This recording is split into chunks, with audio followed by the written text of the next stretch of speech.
À l'extrémité du village d'Adab, là où la terre rouge collait obstinément aux sandales et où le soleil semblait brûler un peu plus fort qu'ailleurs, se dressait une petite maison en ciment aux murs fissurés et au toit en zinc affaissé. C'était là qu'Amara vivait. La maison penchait légèrement d'un côté, comme si elle aussi était fatiguée de rester debout, un peu comme elle. Amara avait 12 ans lorsque l'accident s'est produit. Elle s'en souvenait par fragments. Le rire de sa mère sur le siège avant du bus. Son père promettant de lui acheter des bananes plantain frites lorsqu'ils arriveraient. Le crissement des pneus, un cri qui ne ressemblait même plus à une voix humaine. Après cela, il y eut les lumières de l'hôpital, des proches qui murmuraient, un drap blanc recouvrant 2 corps immobiles, puis le silence. Ses parents n'étaient pas riches, mais ils étaient chaleureux. Leur maison était petite, mais elle résonnait de rire. Après leur enterrement, ces rires semblèrent les suivre jusque dans la terre. Sa tante, la sœur aînée de sa mère, l'accueillit chez elle. Pas par amour, mais par obligation. « Tu as de la chance que je n'ai pas le cœur dur », disait souvent sa tante. Certaines personnes t'auraient envoyé dans la rue. Amara apprit rapidement que la gratitude était attendue, même pour des miettes. Au début, elle essaya très fort de se faire petite.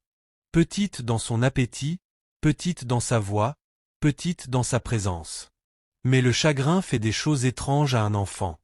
La nourriture devint un réconfort lorsque la maison semblait froide. Lorsque les paroles de sa tante coupaient trop profondément, lorsque ses cousines levaient les yeux au ciel à sa simple présence, elle se retrouvait à manger silencieusement dans la cuisine longtemps après que tout le monde était allé se coucher. Ce n'était pas de la gourmandise. C'était de la survie. À 16 ans, son corps était devenu plus rond, plus doux, plus plein que celui des autres filles de son âge. Ses cousines étaient minces, au visage fin. Elles portaient des robes ajustées et tressaient leurs cheveux avec assurance. Amara évitait les miroirs. Ce n'était pas seulement sa taille qui la rendait différente. C'était la manière dont les gens la regardaient, comme si elle était un problème ayant pris une forme humaine. « Ah, Amara !» s'exclamaient bruyamment les femmes au puits. « Tu deviens un sac de riz bien rempli. » Les rires suivaient. Elle riait aussi. C'était la règle. Si tu ris de toi-même, cela fait moins mal quand les autres le font. Mais cela ne faisait jamais vraiment moins mal. Elle portait des bidons d'eau plus lourds qu'elle. Elle balayait la cour avant le lever du soleil. Elle lavait les vêtements jusqu'à ce que ses doigts deviennent pâles et ridés. Malgré cela, la phrase préférée de sa tante restait la même. « Tu manges plus que tu ne travailles. » Amara se défendait rarement. Les quelques fois où elle essayait, sa tante levait un sourcil. « Oh, tu as une bouche maintenant ? Peut-être que tu devrais l'utiliser pour aller chercher de la nourriture ailleurs. » Alors elle avalait ses mots, avec tout le reste. La saison des prétendants était la pire. Chaque fois qu'un homme et sa famille venaient rendre visite pour l'une de ses cousines, la maison se transformait. On recouvrait les fissures de peinture fraîche, on accrochait de nouveaux rideaux, et l'odeur du poulet frit flottait dans l'air. Amara recevait un pagne et un ordre sec. « Reste dans la chambre du fond. »« Pourquoi ?» demanda-t-elle un jour à 17 ans. Sa tante la regarda lentement de haut en bas. « Parce que personne ne veut voir ça quand on cherche une épouse. Pas même son nom. Juste ça. » Alors elle s'asseyait au bord de son petit matelas, écoutant les rires venant du salon, le tintement des verres et les doux gloussements de ses cousines. Une fois, la curiosité l'emporta. Elle sortit brièvement pour apporter un plateau de boisson. Sa tante était trop occupée à vanter les talents culinaires de sa fille pour l'arrêter. La pièce devint silencieuse. Les yeux de la mère visiteuse parcoururent Amara en un seul regard rapide et évaluateur. « Oh » dit la femme en pinçant poliment les lèvres. C'était tout. Juste « oh ». Amara en ressentit le poids pendant des semaines. Après le départ des invités, sa tante la gifla. « Faut-il toujours que tu m'embarrasses ? Tu ne pouvais pas rester cachée pendant un seul après-midi ?» Amara ne pleura pas devant elle. Elle avait appris que les larmes irritaient les gens.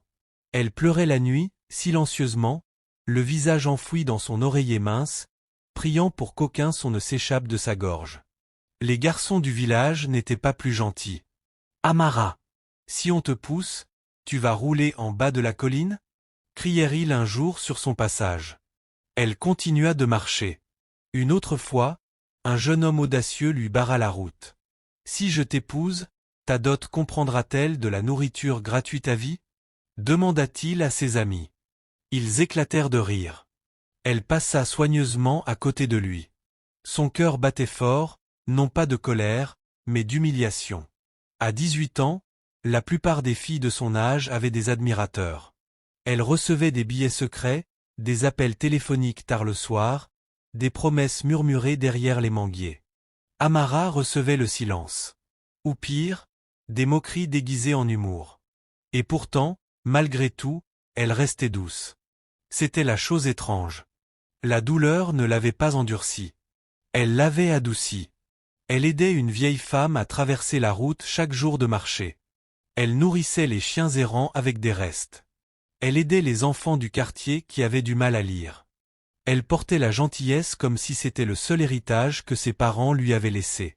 Parfois, tard dans la nuit, elle s'asseyait dehors et regardait les étoiles. « Je sais que vous pouvez me voir », murmurait-elle doucement en parlant à ses parents. « J'essaie. » C'était toujours la même phrase. « J'essaie. J'essaie d'être assez bien. J'essaie d'être assez invisible. J'essaie de survivre. » Un après-midi, tout changea. Sa tante venait de finir de la gronder parce qu'elle avait mangé un deuxième morceau d'igname. « Tu veux avaler toute cette maison ?» lança la femme. « Tu crois que la nourriture tombe du ciel ?» Amara posa silencieusement son assiette. « Désolé. » Sa cousine Chioma entra dans la cuisine en riant tout en tapant sur son téléphone. « Maman, tu as entendu ça? Le fils de Taylor a dit que personne n'épousera jamais Amara, à moins que l'homme soit aveugle. » Elles éclatèrent de rire. Quelque chose se resserra en Amara. Pas violemment, mais lentement, comme une corde tirée trop fort autour d'un bois fragile. Elle lava la vaisselle en silence. Plus tard dans la soirée, elle entendit sa tante parler à une voisine dehors. « Cette fille devient mon plus gros problème », se plaignait sa tante. « Aucun homme ne la regardera. Je ne peux pas continuer à la nourrir éternellement. Parfois je souhaite que quelqu'un vienne simplement la prendre. » La voisine ricana. « Même un fou ?» Sa tante marqua une pause. À ce stade, même ça. Amara se tenait derrière le mince rideau, écoutant. Chaque mot s'enfonçait dans sa peau. Elle avait toujours su qu'elle n'était pas désirée. Mais entendre cela dit si simplement, comme si elle était un bagage inutile, provoqua quelque chose d'irréversible. Cette nuit-là, elle ne pleura pas. Elle resta éveillée à fixer le plafond. Pour la première fois, elle s'autorisa à imaginer partir. Pas mariée. Pas sauvée. Juste, partie. Peut-être pourrait-elle travailler en ville. Peut-être nettoyer des maisons. Peut-être disparaître dans un endroit où personne ne connaîtrait son histoire. Mais la peur s'enroulait autour de son courage. Elle n'avait pas d'argent, pas de relations, personne. Alors elle resta. Parce que parfois rester semble plus sûr que risquer l'inconnu, même lorsque rester fait mal. Le lendemain matin, alors qu'elle balayait la cour devant la maison, la poussière tourbillonnant dans la lumière dorée du soleil, elle remarqua quelque chose d'inhabituel. Un homme se tenait au portail. Ses vêtements étaient usés, ses sandales presque déchirées, sa barbe épaisse et négligée. Il ressemblait à quelqu'un que le village qualifierait d'inutile avant même de connaître son nom. Mais ses yeux étaient calmes. Observateur. Amara s'arrêta, le balai à la main. Pendant une brève seconde, quelque chose d'inexplicable passa entre eux. Pas de l'attirance. Pas de la peur. Une reconnaissance. Comme si deux personnes qui savaient ce que cela signifie d'être rejetées venaient de se regarder dans les yeux. Sa tante sortit quelques instants plus tard, et le cours de la vie d'Amara commença à changer. Mais elle ne le savait pas encore. Tout ce qu'elle savait, c'est qu'elle était fatiguée d'être la fille que personne ne voulait. Et parfois, lorsque le monde a fini de te sous-estimer, le destin commence silencieusement au portail. L'homme ne ressemblait pas à un prétendant. Il ressemblait à quelqu'un qui avait pris un mauvais tournant dans la vie et n'avait jamais retrouvé son chemin. Sa chemise avait perdu toute couleur. Autrefois bleue, elle était maintenant d'un gris fatigué. Les manches étaient retroussées de façon inégale, révélant des avant-bras fort couverts de poussière rouge. Son pantalon était propre, mais vieux, soigneusement rapiécé aux genoux. Ses sandales avaient été recousues plus d'une fois. Et pourtant, il se tenait droit. Pas voûté. Pas suppliant. Simplement, présent. Amara abaissa lentement son balai. Sa tante s'avança, l'irritation déjà visible sur son visage. Oui, qu'est-ce que vous voulez? Lança-t-elle sèchement avant même que l'homme ne puisse parler. L'homme inclina poliment la tête. Bon après-midi, madame. Sa voix était calme, profonde, éduquée. Elle ne correspondait pas à son apparence. Je cherche une épouse. Le balai glissa des mains d'Amara et tomba doucement au sol. Sa tante cligna des yeux une fois, puis deux. Une épouse? Répéta-t-elle en le regardant ouvertement. Vous? Oui, madame. Il n'y avait aucune arrogance dans son ton. Aucune honte non plus. Seulement de la certitude. À présent, deux voisins avaient ralenti leur marche pour écouter. Dans un village comme Adab, l'ennui voyageait plus vite que le vent. En quelques minutes, 3 autres femmes s'étaient rassemblées près du portail, faisant semblant d'ajuster leur pagne tout en regardant sans la moindre gêne. La tante d'Amara croisa les bras. « Et qu'avez-vous à offrir à cette épouse » demanda-t-elle sèchement. « J'ai l'honnêteté, » répondit-il. Quelqu'un renifla derrière lui. « L'honnêteté ne permet pas d'acheter du gari, » murmura une femme. L'homme continua, imperturbable. « J'ai la force de travailler. Et je suis prêt à construire avec celle qui choisira de construire avec moi. » Le mot choisira resta suspendu dans l'air. Amara sentit quelque chose se tordre dans sa poitrine. Choisir. Comme si des femmes comme elle avaient vraiment le choix. Sa tante éclata d'un rire théâtral. Construire? Ricana-t-elle. Tu n'as même pas l'air capable de construire un poulailler. La petite foule éclata de rire. Amara souhaita que la terre s'ouvre sous ses pieds. Mais l'homme ne broncha pas. Je ne ressemble peut-être pas à grand-chose aujourd'hui, dit-il calmement. Mais je ne ressemblerai pas toujours à cela. Cela fit rire les gens encore plus fort. L'espoir paraît ridicule quand on porte des sandales déchirées. La tante d'Amara devint soudain pensive. Pas gentille. Stratégique. Tu dis que tu veux une épouse? Demanda-t-elle en inclinant la tête. Oui, madame. Tu ne te plaindras pas? Non, madame. Tu ne la renverras pas? L'homme hésita légèrement. Pas par doute, mais par confusion. Je n'épouserai pas quelqu'un que je compte renvoyer. D'autres rires éclatèrent parmi les femmes qui observaient. La tante d'Amara se retourna théâtralement et pointa du doigt. Alors prends-la. Amara se figea. Les femmes se turent pendant une demi-seconde, puis l'explosion de rire arriva. Elle est parfaite pour lui. Oui, les deux ensemble feront un spectacle comique. Au moins, elle ne le laissera pas mourir de faim. Elle sait où trouver la nourriture. Les mots brûlaient. Les oreilles d'Amara bourdonnaient. Sa tante lui attrapa le bras et la tira brutalement en avant. « Voici ma nièce » annonça-t-elle. « Forte, en bonne santé. Elle a besoin d'un mari. Tu as besoin d'une femme. » Le cœur d'Amara se mit à battre violemment contre ses côtes. « Tata » commença-t-elle doucement. Les doigts de sa tante s'enfoncèrent dans sa peau. « Tais-toi. » L'homme regarda enfin Amara pleinement. Pas rapidement. Pas avec moquerie. Pleinement. Ses yeux ne parcouraient pas son corps avec dégoût comme les autres le faisaient. Il ne s'écarquillait pas de choc. Il ne se rétrécissait pas dans le jugement. Il la voyait simplement. « Es-tu d'accord » lui demanda-t-il. La question choqua tout le monde. La prise de sa tante se resserra. « Elle est d'accord » répondit sa tante rapidement. Mais l'homme ne regarda pas la tante. Il garda les yeux sur Amara. « Es-tu d'accord » répéta-t-il doucement. Personne ne lui avait posé cette question depuis des années. Sa gorge se dessécha. La foule attendait avec excitation, affamée de divertissement. Elle pouvait dire non, n'est-ce pas? Mais ensuite? Retourner à se cacher pendant les visites des prétendants. Retourner aux insultes murmurées. Retourner à être un fardeau. Au moins, le mariage même avec cet homme signifiait partir. Quitter cette maison qui semblait devenir plus petite chaque année. Elle avala sa salive. Oui, dit-elle presque inaudiblement. Les femmes poussèrent des exclamations dramatiques.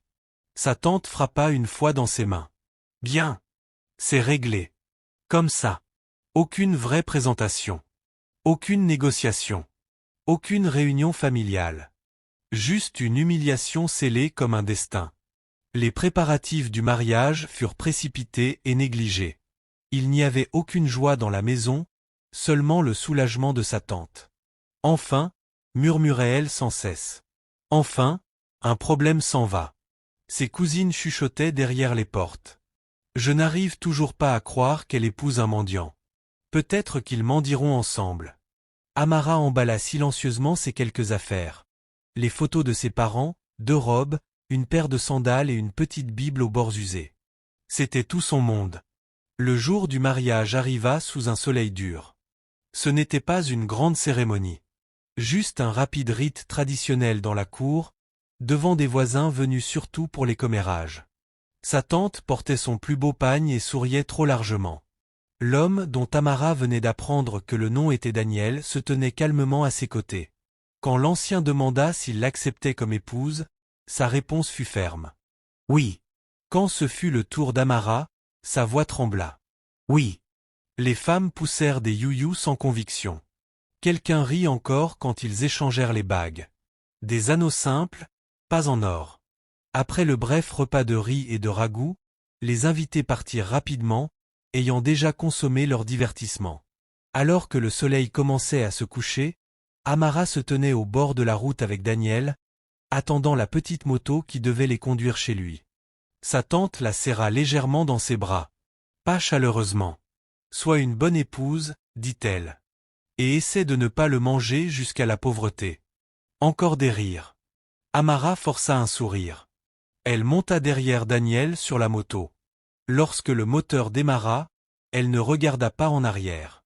Si elle l'avait fait, elle se serait peut-être brisée. Le trajet fut long et poussiéreux. Le vent fouettait son visage, apportant l'odeur de l'herbe sèche et de la fumée des feux de cuisine au loin. Elle serrait fort le petit sac contenant ses affaires. Daniel ne parla presque pas pendant le voyage. Mais à un moment, lorsque la moto heurta une bosse et qu'elle faillit glisser, sa main se tendit instantanément en arrière pour la stabiliser. « Attention », dit-il doucement. Ce seul mot contenait plus de sollicitude qu'elle n'en avait ressenti depuis des années. Ils arrivèrent à la périphérie de la ville, là où des bâtiments abandonnés se dressaient comme des souvenirs oubliés. Daniel la conduisit vers une petite structure aux murs fissurés et à la porte rouillée. « C'est là que je reste, dit-il. Reste, Pavis. » Elle remarqua que l'intérieur était simple, mais étonnamment propre. Un petit lit. Une table en bois. 2 chaises. Un réchaud dans un coin. C'était pauvre, mais pas sale. Daniel posa doucement son sac. « Je sais que ce n'est pas grand-chose, dit-il. Mais c'est sûr. » Elle hocha la tête. « Sûr. » Ce mot lui semblait nouveau. Le silence remplit la pièce. Ils étaient des étrangers liés par des vœux prononcés dans l'humiliation. Finalement, Daniel parla de nouveau. « Je sais que ce n'est pas ainsi que tu imaginais ton mariage. » Elle faillit rire. Imaginer ? On ne lui avait jamais permis d'imaginer le mariage. Il continua. « Tu ne me croiras peut-être pas maintenant, mais un jour tu comprendras pourquoi je suis venu pour toi. » Ses sourcils se froncèrent légèrement. « Pour moi ? Oui. Pas accepter ce qu'on lui donnait. Pas prendre ce qu'on lui offrait.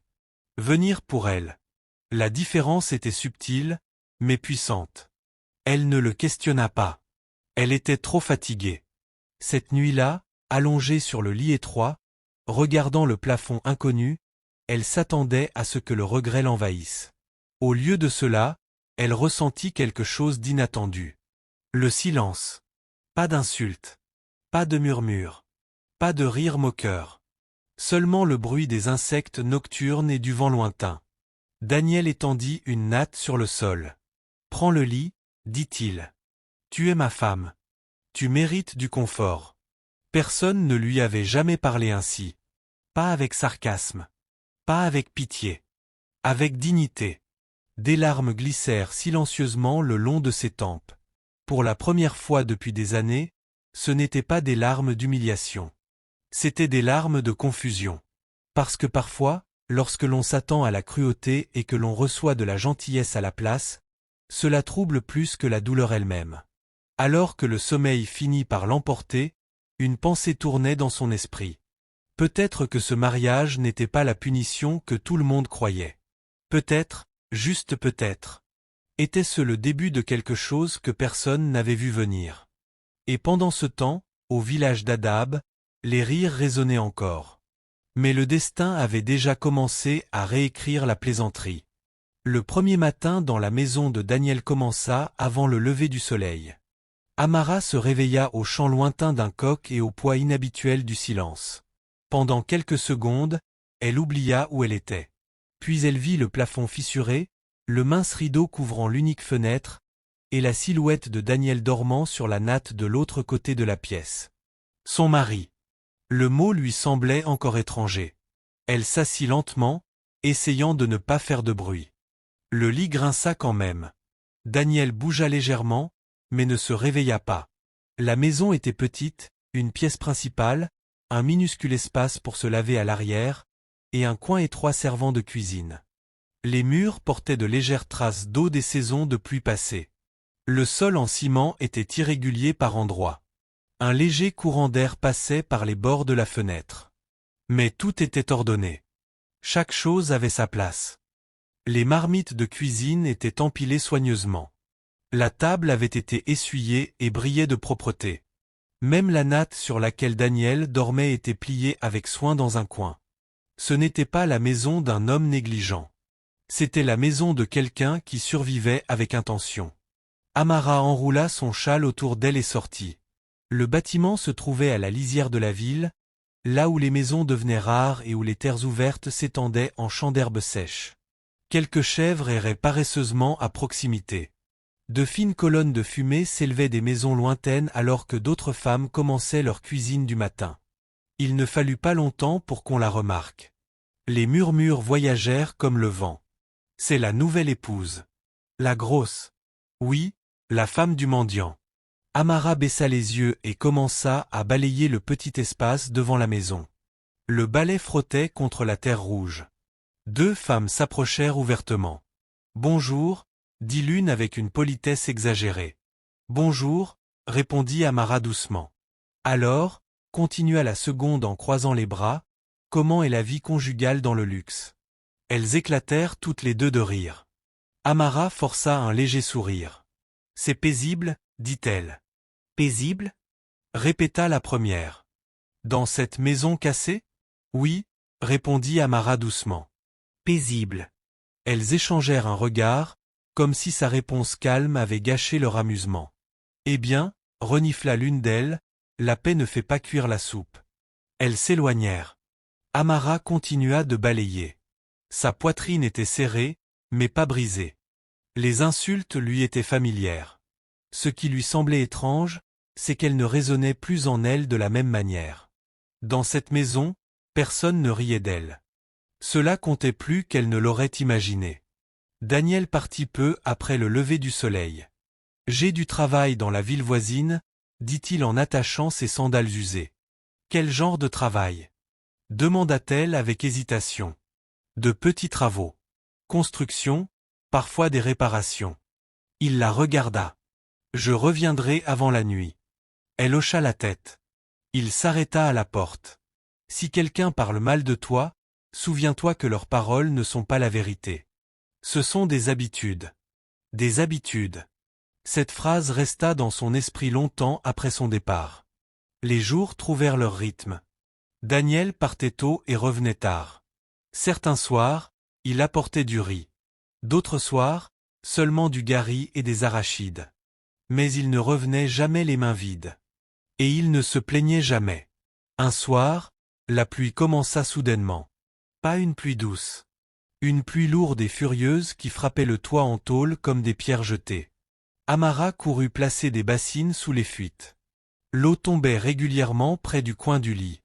Daniel entra trempé, tenant un petit sac en nylon. « Tu es trempé » s'exclama-t-elle en attrapant instinctivement un chiffon.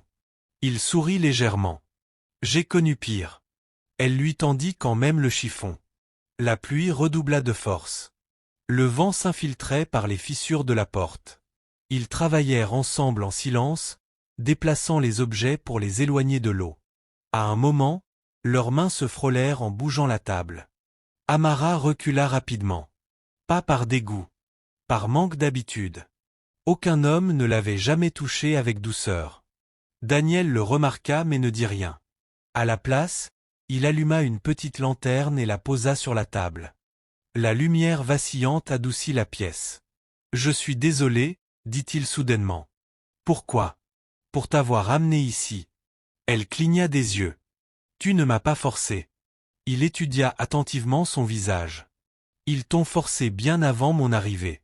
La vérité de ces mots serra sa gorge. Elle s'assit lentement sur la chaise. Pourquoi as-tu accepté? Demanda-t-il doucement. La question la surprit. Personne ne m'a jamais choisi, avoua-t-elle après un long silence. Même si c'est difficile, au moins c'était un choix. Il absorba ces mots en silence. Puis il dit quelque chose qui la troubla d'une autre manière. Cela ne sera pas toujours ta vie. Elle leva les yeux. Tu parles comme quelqu'un qui connaît l'avenir. Il sourit légèrement. Parfois, on peut voir demain plus clairement qu'aujourd'hui. Elle fronça les sourcils. Cela ressemblait à une énigme. Mais avant qu'elle puisse poser d'autres questions, le tonnerre éclata au-dessus d'eux. Le toit trembla. L'eau commença à tomber plus vite. Daniel se leva et ajusta l'une des bassines. « Fais-moi confiance », dit-il doucement sans la regarder. Ces mots semblaient plus lourds que la situation ne l'exigeait. « Fais-moi confiance ». Elle ne savait pas pourquoi, mais elle le croyait. Les semaines passèrent. La ville ne se lassait pas de son divertissement. Des enfants couraient parfois devant la maison en criant « La grosse mariée ». Puis ils disparaissaient en riant. Un jour, un groupe de jeunes hommes se tint de l'autre côté de la route, la regardant ouvertement. « Comment peut-elle entrer dans une si petite maison ?» plaisanta l'un d'eux. Daniel était à la maison cet après-midi-là. Il entendit. Amara se raidit, attendant de la colère ou de l'embarras. Mais Daniel sortit calmement. « Bonjour », dit-il d'un ton égal. Ils semblèrent déstabilisés par son calme. « Bonjour », répondit l'un d'eux maladroitement. « Si vous êtes curieux de connaître la taille de ma maison, continua Daniel, vous êtes les bienvenus pour venir m'aider à l'agrandir. » Silence. Les jeunes hommes remuèrent nerveusement. « Je ne savais pas que vous vous intéressiez à la construction, » ajouta-t-il. Ils marmonnèrent quelque chose et partirent. Amara le regarda. « Tu n'es pas en colère ?» La colère nourrit les moqueries, répondit-il. Le silence les affame. Elle garda cette leçon précieusement. Malgré tout, quelque chose de tendre commença à grandir entre eux. Pas une passion dramatique. Pas une affection précipitée. Quelque chose de stable. Un soir, Daniel rapporta un petit miroir. Il n'était pas neuf, mais il était propre et intact. « J'ai remarqué que tu n'en avais pas, » dit-il en le posant doucement sur la table.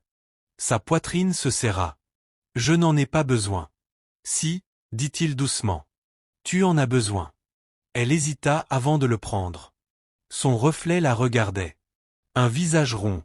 Des joues douces. De grands yeux qui portaient plus d'histoire que son âge ne devrait permettre. Elle se prépara à la vague habituelle d'autocritique. Elle ne vint pas immédiatement. À la place, Daniel parla derrière elle. « Tu as des yeux bienveillants. » Elle cligna des yeux. Personne n'avait jamais complimenté son visage sans y ajouter une plaisanterie. « Il donne aux gens un sentiment de sécurité, » ajouta-t-il. Sa vision se brouilla légèrement. Elle reposa vite le miroir. « Pourquoi es-tu gentil avec moi ?» demanda-t-elle soudainement. Il ne répondit pas tout de suite. « Parce que tu le mérites, » dit-il finalement. La simplicité de cette réponse faillit la briser. Mais la paix est fragile quand le monde insiste pour la briser. Un après-midi, sa tante apparut à la porte sans prévenir. Elle regarda la petite pièce avec un mépris évident. « Alors, c'est ici que tu as fini, » dit-elle. Amara se leva lentement. « Oui. » Les yeux de sa tante parcoururent le plafond qui fuyait et les meubles simples. « Tu aurais pu rester et travailler plus dur, » murmura-t-elle. Maintenant regarde. Daniel entra quelques instants plus tard. Il salua la tante avec respect. Elle l'ignora presque. « J'espère que vous pouvez la nourrir, » dit-elle brutalement. « Elle a de l'appétit. » Amara sentit l'ancienne humiliation remonter. Mais Daniel répondit calmement. « Je la nourrirai. » « Et plus encore » ricana la tante. « Avec quoi » Daniel soutint son regard. « Avec le temps. » La réponse déconcerta suffisamment la tante pour qu'elle parte peu après, marmonnant. Quand la porte se referma, Amara expira lentement. « Je suis désolée, » murmura-t-elle. « Pourquoi ?»« Pour être comme ça. » Il s'approcha. « Tu n'es pas une honte » dit-il fermement. Ses mots tombèrent différemment cette fois. Ce n'était pas de la pitié. C'était une conviction. Cette nuit-là, alors qu'il se préparait à dormir, Daniel parla de nouveau. « Si ta vie était un livre, dit-il doucement, ceci ne serait pas le dernier chapitre. » Elle le regarda dans la lumière faible de la lanterne. « Et comment le sais-tu » Il soutint pleinement son regard. « Parce que je n'ai pas fini de l'écrire. » Elle ne comprit pas. Pas encore. Mais quelque chose dans sa manière de le dire calma son cœur au lieu de l'agiter. Quelque part dans le village, les rires existaient toujours. Les moqueries flottaient encore dans l'air. Mais dans cette petite maison qui fuyait au bord de la ville, la dignité se reconstruisait lentement, brique fragile par brique fragile. Et parfois, les plus petites maisons cachent les plus grands secrets. Le matin où Daniel partit ne semblait pas inhabituel. C'était ce qu'il y avait de plus cruel. Le ciel était bleu pâle, traversé de fins nuages. L'air portait une légère odeur de poussière et de maïs grillé venant d'un étal voisin. Amara se réveilla avant lui, comme souvent, et s'assit au bord du lit en le regardant dormir. Il avait l'air différent quand il dormait. Plus jeune. Plus doux. Les lignes d'intensité calme qui marquaient habituellement son visage avaient disparu. Pendant un instant, elle se permit quelque chose de dangereux. L'espoir. Pas un espoir bruyant. Pas un espoir de conte de fées. Juste le petit espoir que peut-être cette vie simple, moquée, incertaine pourrait malgré tout devenir quelque chose de stable. Elle se leva et commença à préparer du PAP avec le reste de farine de maïs. Quand Daniel se réveilla, il semblait pensif, plus silencieux que d'habitude. « Tu es malade » demanda-t-elle doucement. « Non » répondit-il rapidement. « Je réfléchis simplement. » Il mangea lentement ce matin-là. Elle remarqua la façon dont ses yeux parcouraient la petite pièce. Le mur fissuré, le coin qui fuyait, le rideau mince près de la fenêtre. Comme s'il les mémorisait point. « Tu seras de retour avant la nuit » demanda-t-elle pendant qu'il attachait ses sandales.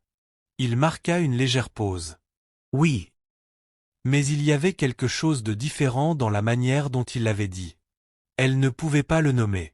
Il sortit, puis hésita. « Amara. » Elle leva les yeux. « S'il arrive quelque chose, souviens-toi de ce que je t'ai dit. » Ses sourcils se froncèrent. « Tu me dis beaucoup de choses. » Un léger sourire effleura ses lèvres. « Fais-moi confiance. » Puis il s'éloigna. Elle regarda son dos jusqu'à ce qu'il disparaisse sur la route poussiéreuse. Elle ne savait pas que ce serait la dernière fois qu'elle le verrait ainsi. Le soir arriva. Le ciel passa de l'or à l'orange puis au violet profond. Amara alluma la petite lanterne et la posa sur la table. Il arrivait parfois qu'il rentre tard. Ce n'était pas inhabituel. Elle attendit. Les insectes commencèrent leur chœur nocturne. Pourtant, elle continua d'attendre. La nourriture qu'elle avait préparée resta intacte. À minuit, la bouillie avait refroidi. Une inquiétude silencieuse commença à s'installer dans sa poitrine. Le lendemain matin, elle marcha vers la ville voisine où il trouvait souvent du travail. Ses sandales soulevaient la poussière tandis qu'elle se pressait. Elle demanda sur un chantier. « Non, on ne l'a pas vu aujourd'hui. » Elle demanda près de l'atelier du mécanicien. « Daniel ? » « Non, il n'est pas venu. » Elle vérifia à la petite boutique au bord de la route où il s'arrêtait parfois. La femme secoua la tête. « Pas depuis hier. » L'air sembla soudain plus lourd. Dans l'après-midi, les chuchotements commencèrent. « Il s'est enfui. »« Ah, le mendiant a enfin retrouvé la raison. Peut-être qu'il a trouvé quelqu'un de plus mince. Amara continua de marcher en faisant semblant de ne rien entendre, mais chaque mot frappait ses côtes comme des pierres. Elle rentra dans la petite maison au coucher du soleil. Elle se sentait différente maintenant. Vide. Pas physiquement, la table était toujours là, le lit aussi, les marmites de cuisine, mais l'air avait changé. Elle regarda sous le lit. Dans le petit placard. Rien ne manquait, sauf lui. Cette nuit-là, elle ne dormit pas. Le deuxième jour, sa tante arriva. Les nouvelles voyageaient vite à Hadab. J'ai entendu, dit sa tante immédiatement en entrant, à peine capable de cacher sa satisfaction. Il a disparu. Amara resta près de la porte. Il reviendra, dit-elle doucement. Sa tante éclata de rire. Tu crois encore ça? Les hommes comme lui ne restent pas. Même les mendiants ont des standards. Les mots coupèrent comme des lames. Tu peux rentrer à la maison, ajouta sa tante avec désinvolture. Mais cette fois, tu travailleras correctement. Plus question de manger comme une reine. Les doigts d'Amara se crispèrent légèrement. Elle avait imaginé ce moment auparavant. Elle s'était imaginé supplier pour revenir. Mais maintenant qu'il était là, quelque chose en elle résistait. Je resterai, dit-elle. Sa tante cligna des yeux. Rester pourquoi? Garder ces murs cassés? Oui. Sa tante l'observa comme si elle voyait une étrangère. Tu es stupide. Peut-être. Mais Amara se souvenait de la façon dont il la regardait. Elle se souvenait du miroir. Elle se souvenait de sa voix disant « Tu le mérites ». Ces choses ne ressemblaient pas à des mensonges. Sa tante partit en secouant la tête. Le soir, d'autres voisins vinrent regarder. Une femme resta debout près de la porte. « Alors, il t'a abandonné ?» Amara soutint calmement son regard. « Non. » La femme renifla. « Les hommes ne partent pas sans raison. »« Alors peut-être devriez-vous lui demander quand il reviendra. » répondit Amara doucement. La femme fronça les sourcils, déçue de ne pas voir de larmes. Il s'attendait à un spectacle pleurs, cris, supplications. Au lieu de cela, Amara ferma doucement la porte, et attendit. 3 jours passèrent. Puis 5. Puis 7.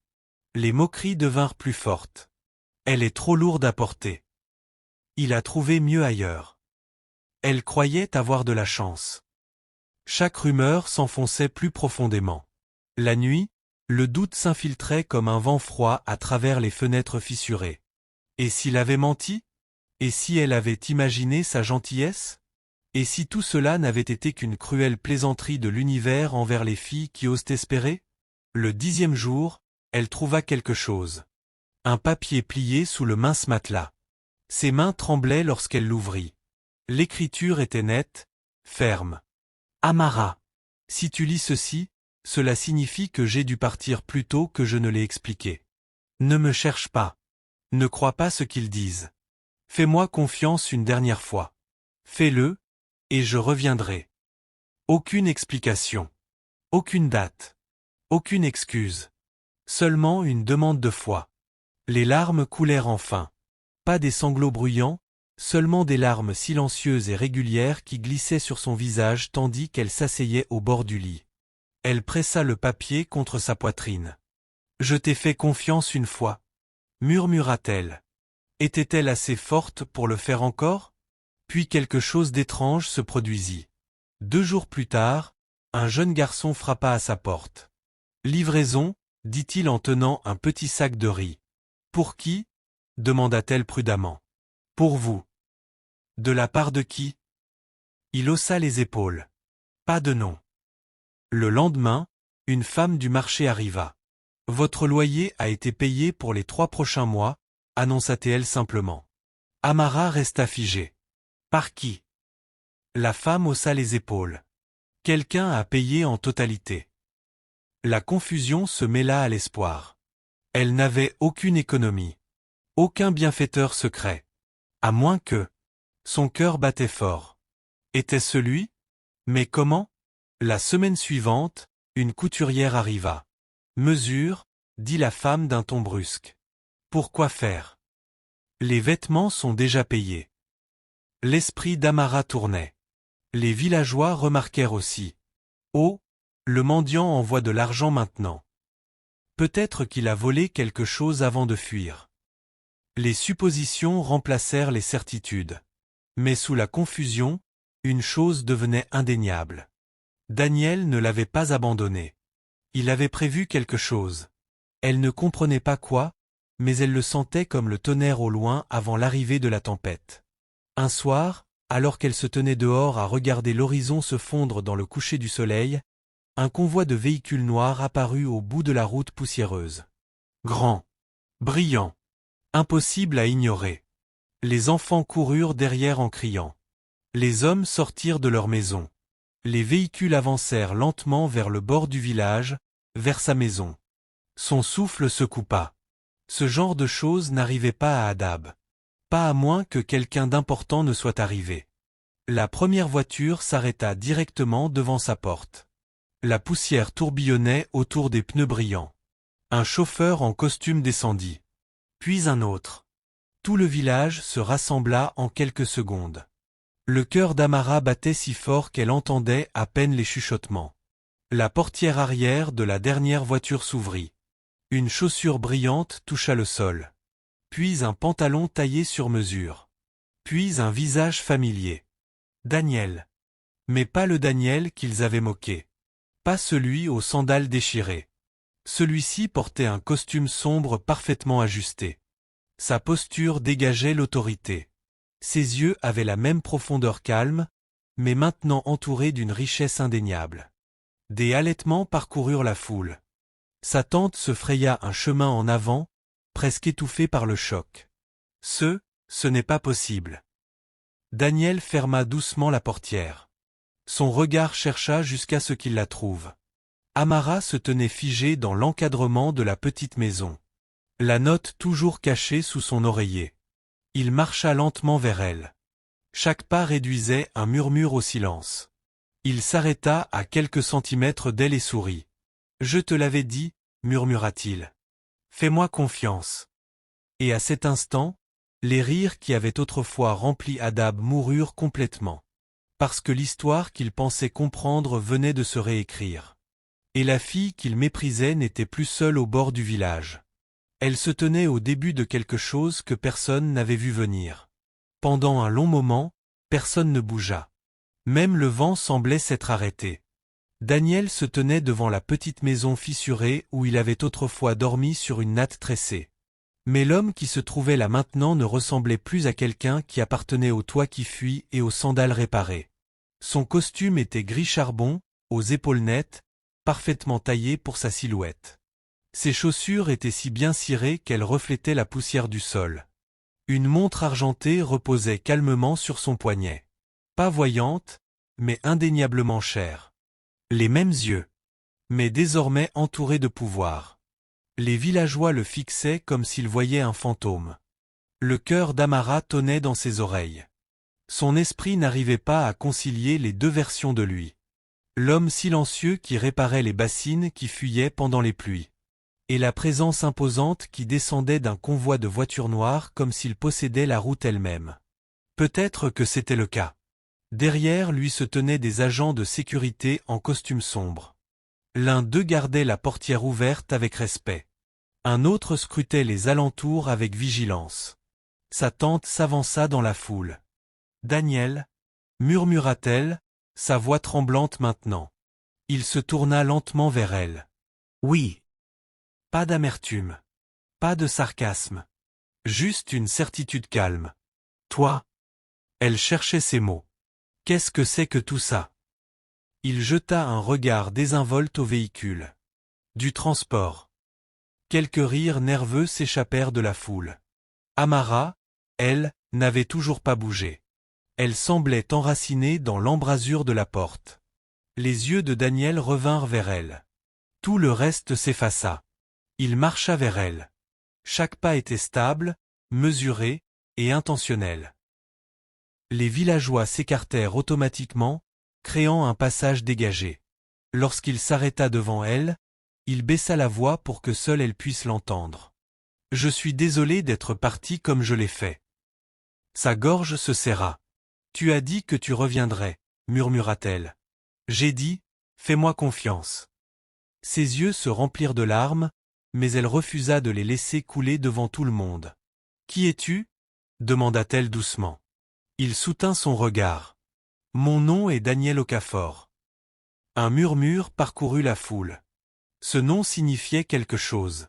Même dans un petit village, la richesse a une manière de raisonner. L'un des jeunes hommes murmura assez fort. Okafor Holdings. Daniel ne confirma pas immédiatement. À la place, il prit la main d'Amara pas avec hésitation, pas en secret, mais ouvertement. Je suis revenu pour ma femme. Cette phrase tomba comme le tonnerre. Sa tante chancela presque. Femme, répéta-t-elle faiblement. Daniel se tourna maintenant pleinement vers la foule. Sa voix était calme mais ferme. Oui, ma femme. Il laissa les mots flotter dans l'air. Mon nom est Daniel Okafor, PDG du groupe Okafor Holdings. Le silence qui suivit semblait assez lourd pour fendre le ciel. Même les enfants cessèrent de bouger. Un homme plus âgé dans la foule s'avança prudemment. Okafor Holdings, l'entreprise de construction, celle qui bâtit des cités à Lagos. Daniel inclina légèrement la tête. Oui. Une vague de compréhension traversa les villageois. Okafor Holdings n'était pas une petite entreprise. Elle construisait des routes, des cités résidentielles, des tours commerciales. Elle finançait des campagnes politiques, soutenait des écoles, possédait des usines. Et l'homme qui portait autrefois des sandales déchirées en était le dirigeant. La bouche de sa tante s'ouvrit et se referma sans produire de son. Vous êtes milliardaire, murmura quelqu'un. Daniel ne sourit pas à ce mot. La richesse est relative, répondit-il calmement. Mais oui, j'ai largement assez. Largement assez.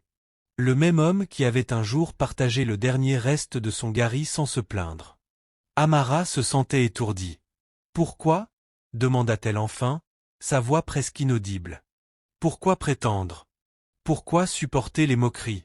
Pourquoi m'épouser? Daniel se tourna vers elle, et pour la première fois, quelque chose de vulnérable passa dans ses yeux. Parce que j'étais fatigué. La foule se pencha inconsciemment en avant. Fatigué des femmes qui aiment mon compte en banque. Fatigué des familles qui voient mon nom avant de voir l'homme que je suis. Fatigué d'être apprécié pour ce que je possède plutôt que pour ce que je suis. Il marqua une pause. Alors je suis parti. Des halètements s'élevèrent. J'ai vécu simplement. J'ai voyagé sans me faire annoncer. J'ai observé. Son regard balaya brièvement les villageois. La plupart des gens m'ont montré exactement qui ils étaient. Quelques visages rougirent. On m'a chassé, insulté, moqué. Un malaise amer parcourut les spectateurs. Mais ensuite, continua-t-il, je suis arrivé ici. Ses yeux s'adoucirent lorsqu'ils revinrent vers Amara. Elle m'a offert de l'eau. C'était un souvenir si simple. Amara s'en souvenait clairement le jour où il s'était tenu devant la porte. Sa tante s'était moquée de lui.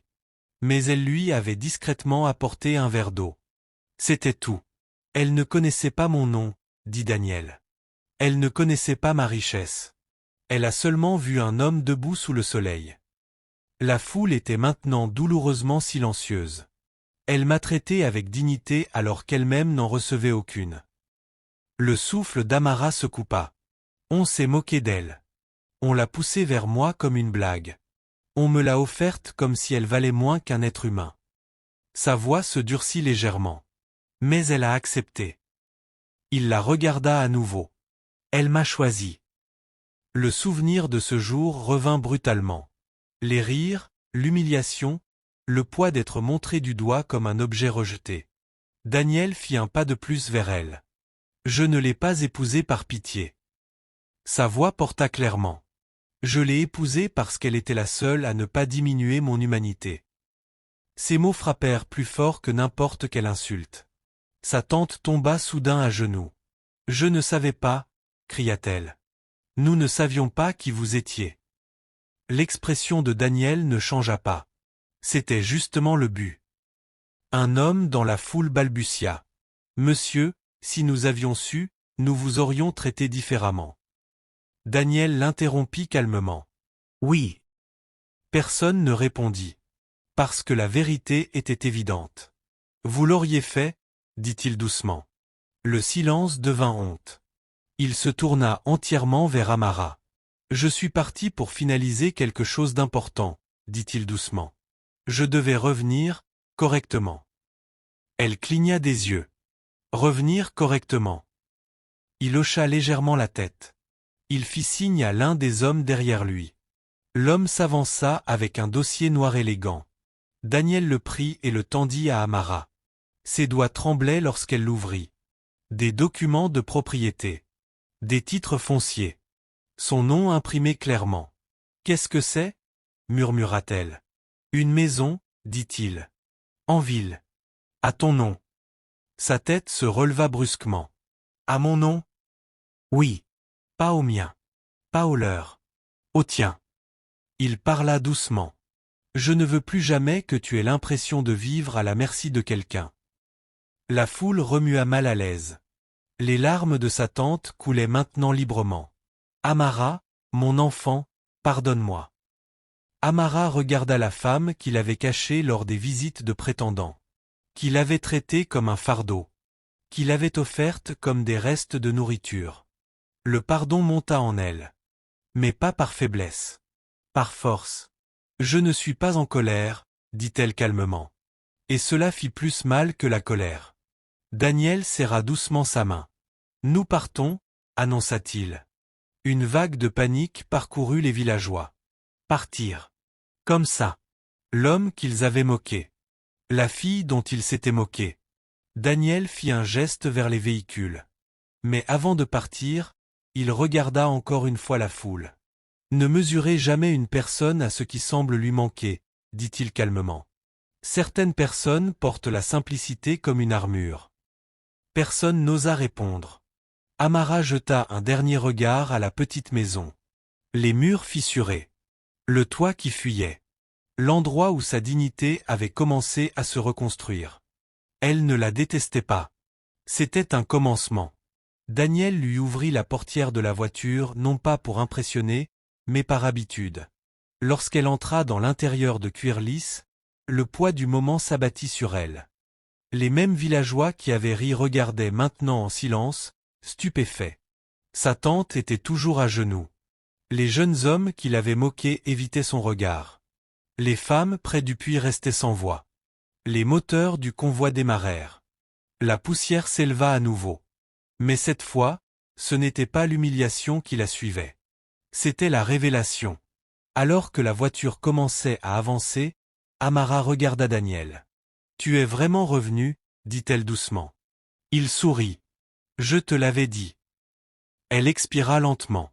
Pour la première fois de sa vie, elle ne se sentait plus comme la fille que personne ne voulait. Elle se sentait choisie.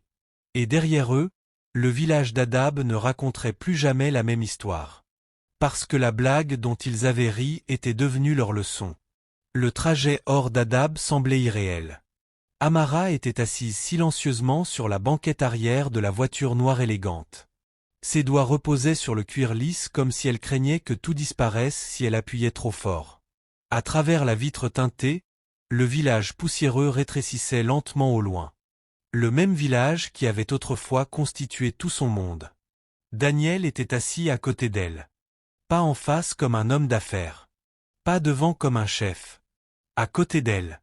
Mais même dans le silence, il semblait différent. Pas plus froid, simplement révélé. Le convoi s'engagea sur la route principale menant vers la ville.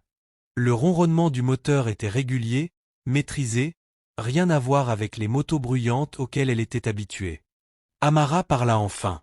« Quand comptais-tu me le dire ?» Sa voix n'était pas en colère. Elle était fragile. Daniel se tourna légèrement vers elle. « Je voulais te le dire plus tôt. Mais tu ne l'as pas fait. » Non. L'honnêteté de cette réponse fit plus mal qu'une excuse. Elle avala difficilement. Est-ce que tout était réel? Il fronça légèrement les sourcils. Qu'est-ce que tu veux dire? La maison, la pluie, la natte par terre. Sa voix tremblait maintenant. As-tu souffert exprès? Est-ce que j'étais juste une partie d'un test? Le mot test resta suspendu entre eux comme une lame. Daniel inspira lentement. Oui, dit-il. L'air sembla s'amincir instantanément. Oui, répéta-t-il plus doucement. Je testais les gens. Ses mains se crispèrent sur ses genoux. Et moi? Il soutint pleinement son regard. Non. Elle ne répondit pas. Il continua prudemment. Quand j'ai quitté mon entreprise, c'était parce que j'étais épuisé. Il s'appuya légèrement contre le siège, ses yeux se tournant vers la fenêtre comme s'il se souvenait d'un poids lourd. Partout où j'allais, les gens s'inclinaient trop vite, souriaient trop largement, acceptaient tout trop facilement. Pas parce qu'ils me respectaient, mais parce qu'ils voulaient quelque chose. De l'argent, des contrats, de l'accès, du statut. Il parla doucement. Je ne savais plus qui voyait l'homme que j'étais, et qui voyait simplement mon compte en banque. Amara écoutait sans l'interrompre. Alors c'était cela. La solitude, habillée de tissus coûteux. Alors je suis parti, continua-t-il. J'ai quitté la ville. Je me suis habillé simplement. Et j'ai arrêté de me présenter avec mon nom de famille. Et les gens ont changé, dit doucement Amara. Oui. Sa bouche se crispa légèrement. Certains ont refusé de me donner de l'eau. Certains m'ont insulté ouvertement. Certains ont ri. Un écho amer d'Adab. J'ai appris davantage sur l'humanité avec des sandales déchirées que je ne l'ai jamais appris dans des costumes sur mesure. Elle regarda ses mains. Stables, fortes, familières. Quand tu es venu à notre portail, commença-t-elle. Je savais déjà qui était ta tante, admit-il calmement. Elle tourna brusquement la tête vers lui. Tu nous as enquêtés? J'enquête sur tout, répondit-il calmement. C'est ainsi que j'ai construit mon entreprise. La vérité piqua, mais pas totalement comme une trahison. Et tu es quand même venu? Demanda-t-elle. Oui. Pourquoi? Cette fois, il n'hésita pas. Parce que tu m'as regardé. Elle cligna des yeux. C'est tout? Il secoua légèrement la tête. Non. Sa voix s'adoucit. Tu étais en train de balayer. Ta robe était vieille. Tes mains étaient crevassées. Mais quand je t'ai salué, tu m'as répondu avec respect. Elle s'en souvenait.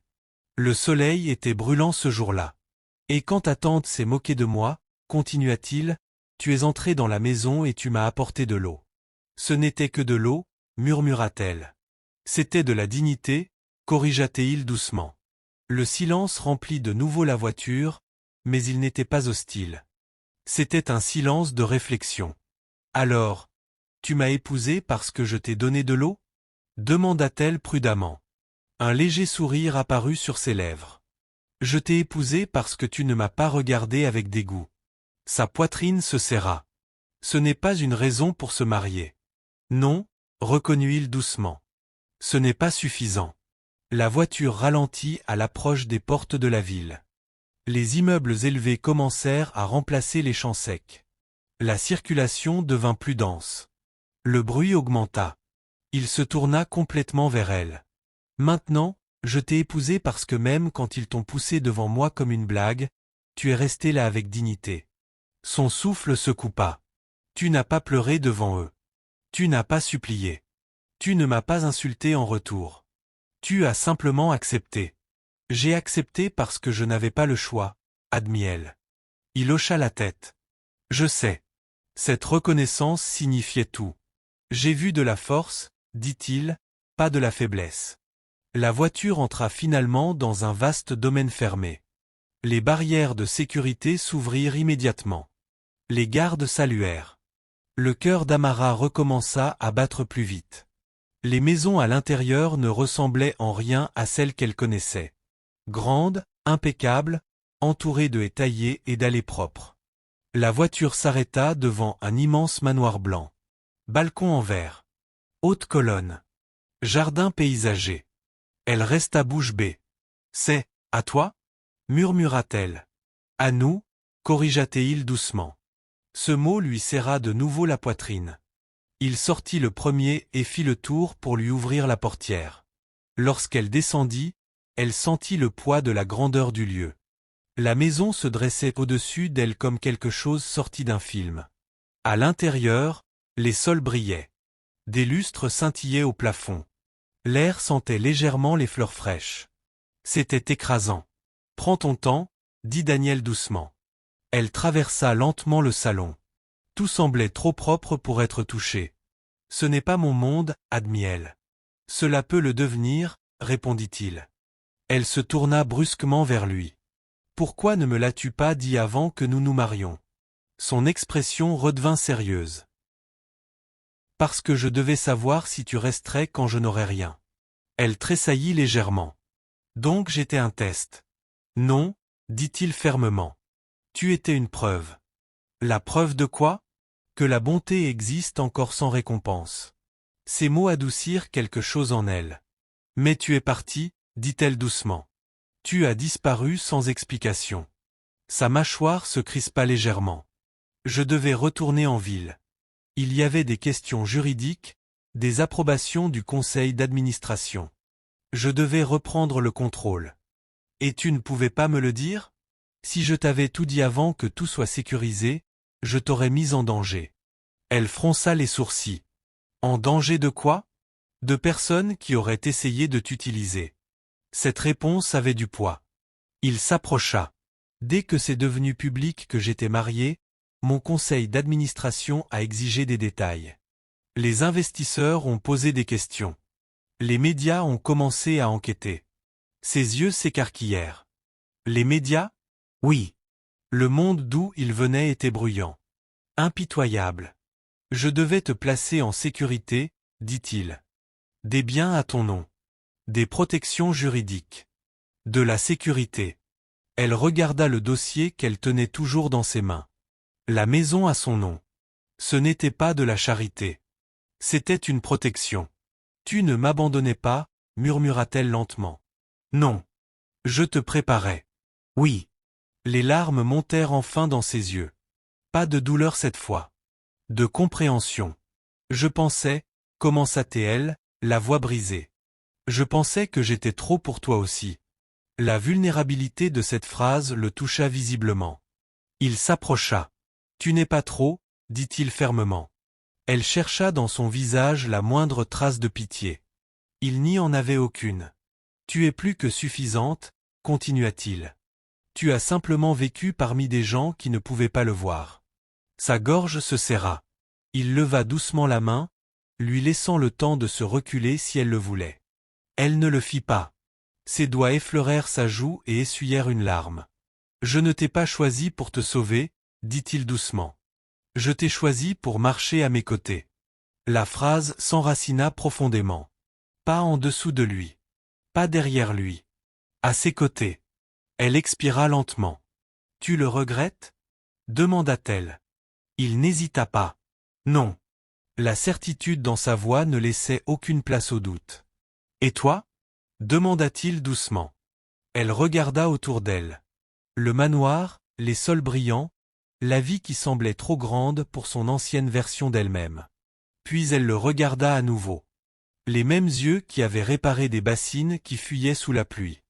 La même voix qui lui avait dit qu'elle méritait la dignité. « Je ne regrette pas de t'avoir épousé, » dit-elle prudemment.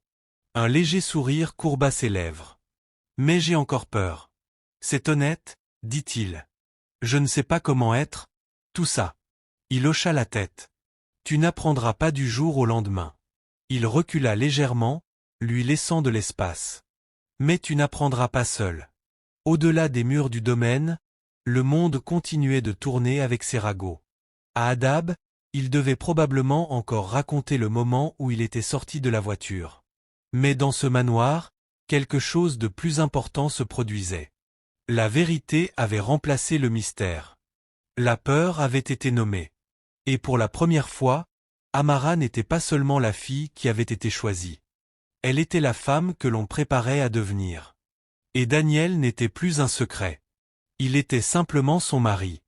Pas déguisé. Pas en haillons. Mais pleinement vu. Et cette fois, elle choisit de rester. Non pas parce qu'elle n'avait pas d'option. Mais parce qu'elle comprenait la vérité derrière le costume, elle a pris. Un soir, après une réunion du conseil d'administration, Daniel lui demanda son avis dans la voiture. « Qu'en as-tu pensé ?» Elle hésita. « Il parle beaucoup, » admit-elle. Il rit doucement. « Oui, c'est vrai. » Elle rassembla son courage. La proposition de logement dans les zones rurales semblait bonne. Mais ils n'ont parlé que de profit. Il hocha la tête. Et ils n'ont jamais mentionné les personnes qui y vivraient. Il la regarda de plus près. Continue. Ils ont parlé de superficie, de matériaux, de prix. Elle avala sa salive. Personne n'a mentionné l'accès à l'eau, ni les marchés à proximité, ni les écoles. Le silence remplit la voiture. Puis Daniel sourit lentement. « Voilà, dit-il doucement, pourquoi tu es ici. » Elle cligna des yeux. « Tu vois ce que les autres ignorent. » Personne ne lui avait jamais dit cela auparavant. Mais la transformation n'est jamais simple. Un après-midi, Daniel l'invita à un dîner officiel. Des politiciens, des investisseurs, des médias, ce genre d'événement où les caméras crépitent et où les rires semblent répétés à l'avance. Amara resta presque 1 heure devant le miroir avant de partir. Sa robe, d'un vert émeraude profond, tombait élégamment sur ses courbes. Ses cheveux étaient magnifiquement coiffés, son maquillage subtil mais lumineux. Pourtant, le doute s'insinua. « Ils vont rire » murmura-t-elle. Daniel frappa doucement à la porte. « Tu es prête ?» Elle se tourna. Il s'arrêta un instant. Pas parce qu'elle était parfaite, mais parce qu'elle rayonnait. « Tu es nerveuse ?» observa-t-il. « Oui. » Il s'approcha. « Ils vont juger » dit-elle doucement. « Certains le feront » admit-il.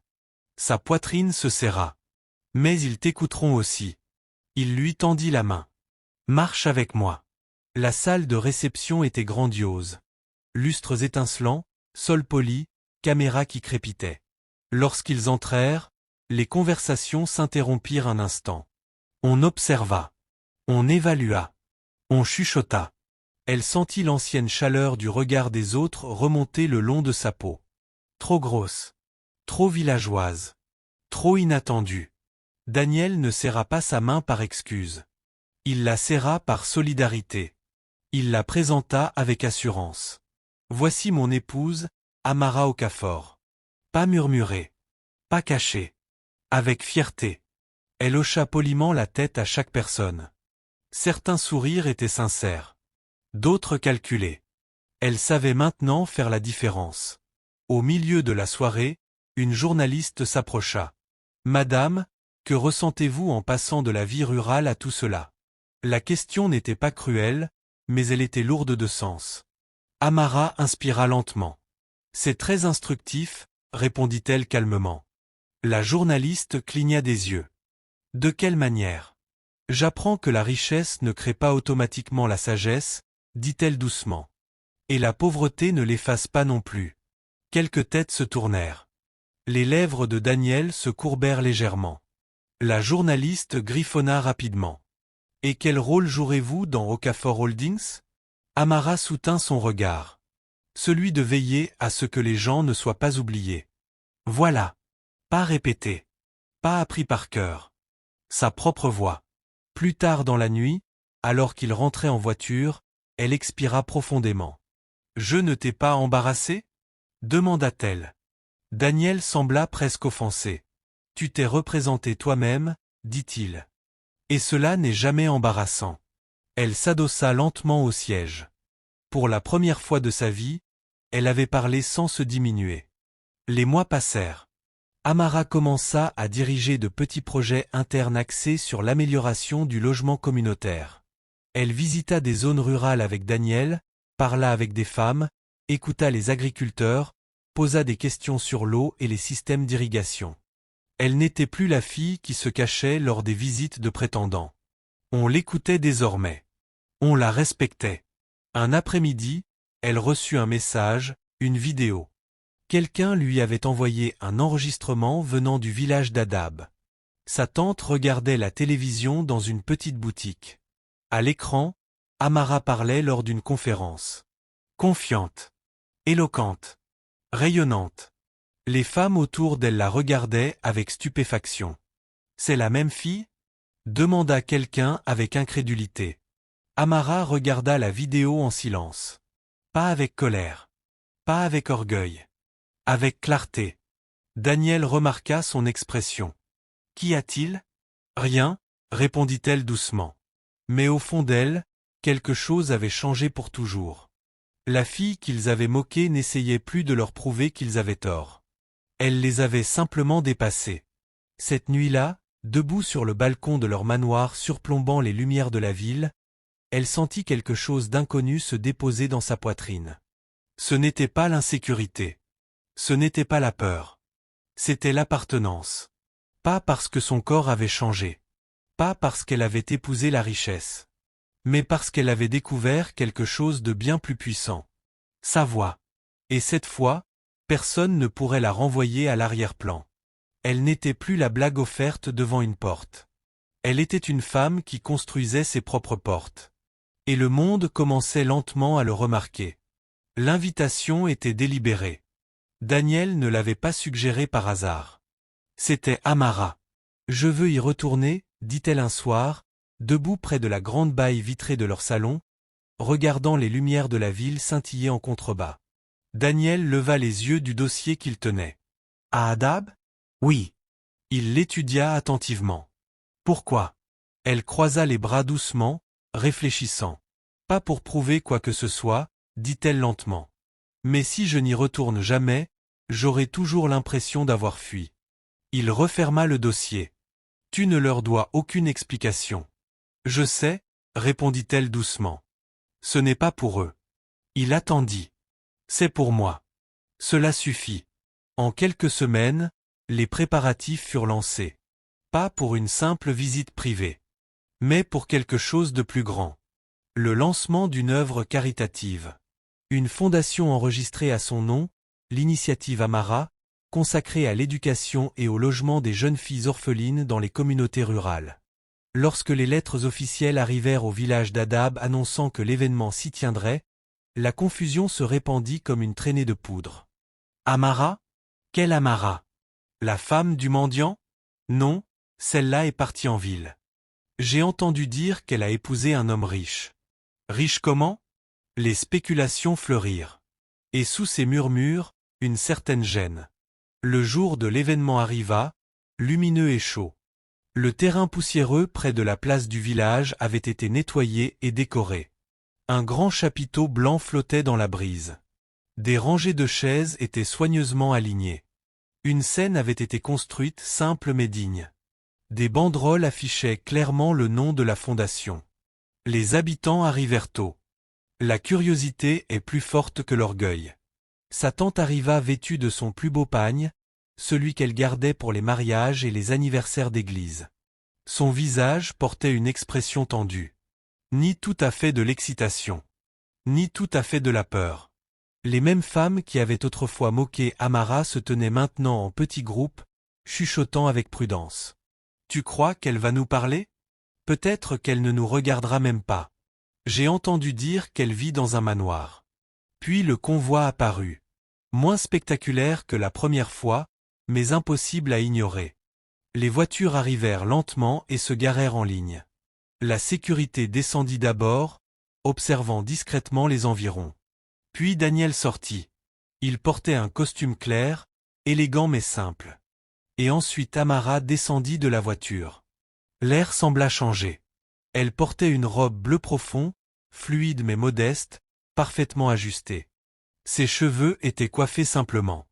Son maquillage doux et lumineux. Elle ne ressemblait pas à quelqu'un qui essayait d'impressionner.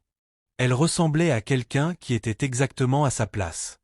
Les murmures s'arrêtèrent instantanément. La respiration de sa tante se coupa. « C'est elle », murmura quelqu'un. Mais la différence ne résidait pas seulement dans ses vêtements. C'était son attitude. Ses épaules détendues. Sa tête haute. Son regard stable. Elle ne scrutait pas la foule avec anxiété. Elle avançait calmement. Daniel marchait à ses côtés. Pas devant. Pas derrière. À ses côtés. Lorsqu'ils approchèrent de la scène, le chef du village s'avança rapidement, s'inclinant légèrement. Madame Amara, dit-il respectueusement. Le mot madame résonna au-delà du simple son. Amara sourit poliment. Merci de nous accueillir. Sa voix était claire, assurée, mesurée. Aucun tremblement. Aucune hésitation. Ils prirent place sur la scène. Le programme commença. Discours des responsables locaux, présentation formelle, applaudissements polis. Mais tout le monde attendait elle. Enfin, son nom fut appelé. Fondatrice de l'initiative Amara, Madame Amara Okafor. Les applaudissements furent d'abord hésitants, puis s'amplifièrent. Elle se leva lentement et s'avança vers le pupitre. Pendant un bref instant, elle regarda la foule. Le puits où elle allait chercher de l'eau. Les maisons d'où les rires la suivaient autrefois. La route poussiéreuse où elle avait été désignée comme une plaisanterie. Elle inspira profondément et commença. J'ai grandi ici. Un murmure d'approbation parcourut la foule. J'ai perdu mes parents très jeunes. Le silence s'approfondit. J'ai été accueilli par ma famille. On m'a nourri. On m'a logé. Sa tante bougea légèrement sur sa chaise. Et pour cela, je suis reconnaissante. La phrase tomba avec précision. Ni accusation, ni éloge. Puis elle continua. Mais j'ai aussi appris quelque chose d'important ici. Elle marqua une pause. Ce que cela fait d'être invisible. La foule devint parfaitement immobile. Ce que l'on ressent quand on parle de vous au lieu de vous parler. Sa voix ne trembla pas. Ce que l'on ressent quand on finit par croire que l'on est trop. Certaines femmes baissèrent les yeux. Elle continua. Pendant longtemps, j'ai cru que le problème venait de moi. Cette honnêteté transperça doucement l'assemblée. Je pensais que si je mangeais moins, si je parlais moins, si je riais moins, si je prenais moins de place, peut-être que je serais plus facile à aimer. Le chant était désormais silencieux, à l'exception du léger bruissement du vent. Mais j'avais tort. Sa voix se raffermit. Il n'y a rien de mal à prendre sa place. Quelque chose changea dans l'atmosphère. Je me tiens ici aujourd'hui non pas parce que j'étais la plus belle, ni parce que j'étais la plus intelligente, ni parce que j'ai épousé la richesse. Elle jeta un bref regard vers Daniel, comme une reconnaissance douce. Je suis ici parce que j'ai appris que la dignité ne dépend pas de l'opinion des autres. Les applaudissements commencèrent doucement, puis devinrent plus forts. Elle leva légèrement la main pour demander le silence. Cette fondation n'est pas une œuvre de charité. Elle laissa les mots s'installer. C'est une opportunité. Elle désigna la banderole derrière elle. Il y a des filles dans ce village et dans tant d'autres qui entendent dire qu'elles sont un fardeau. Le visage de sa tante pâlit. Il y a des filles qui se cachent pendant les visites de prétendants. Quelques personnes altèrent. Il y a des filles qui se rétrécissent pour que les autres se sentent à l'aise. La vérité était trop précise pour être ignorée. Je veux qu'elles sachent qu'elles n'ont pas besoin de se rétrécir. Sa voix se fit plus douce. Elles méritent l'éducation, la sécurité et la dignité. Cette fois, les applaudissements tonnèrent, pas forcés, mais mérités. Quand elle eut terminé, elle recula lentement. Daniel se leva et applaudit le premier. Puis toute la foule suivit non par obligation, mais par reconnaissance. Après la cérémonie, les gens s'approchèrent d'elle avec prudence. Les femmes qui autrefois riaient souriaient maintenant nerveusement. « Tu as bien parlé » dit l'une d'elles doucement. « Merci » répondit Amara calmement. Aucune amertume. Aucune arrogance. Juste de la grâce. Puis sa tante s'approcha lentement. Ses yeux étaient humides. « Amara » murmura-t-elle. Amara se tourna entièrement vers elle. Pas sur la défensive. Pas froidement. Simplement présente. « J'avais tort » dit sa tante doucement. « À propos de beaucoup de choses. » L'aveu trembla dans l'air. Amara l'observa un long moment. Des années de souvenirs passèrent entre elles dans le silence. « Je sais » dit Amara doucement. Les larmes coulèrent sur le visage de sa tante. « Peux-tu me pardonner » La question resta suspendue, lourde. Amara aurait pu utiliser ce moment pour se venger. Elle aurait pu lui rappeler chaque insulte, chaque gifle, chaque humiliation.